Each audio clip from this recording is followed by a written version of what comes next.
కేరళకు చెందిన అంతర్జాతీయ చిత్రకారుడు రెండుసార్లు Guinness book of world record విజేత రాజశేఖరన్ పరమేశ్వరన్ తెనాలి కాటూరి ఆర్ట్ గ్యాలరీని సందర్శించారు. ఆయనతో పాటు విజయవాడ ఆర్ట్ సొసైటీ అధ్యక్షుడు కొలుసు సుబ్రహ్మణ్యం పాల్గొన్నారు.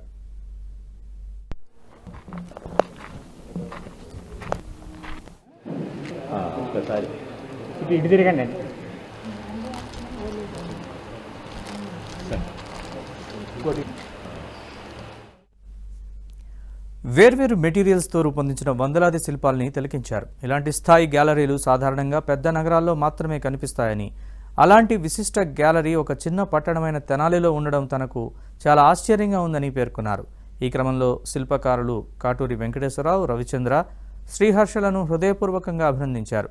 చిత్రకారుడు రాజశేఖరన్ పరమేశ్వరన్ పెద్ద మనస్సుతో సందర్శించడం చాలా ఆనందంగా ఉందన్నారు Katuri Venkateswararao. And I like them very much.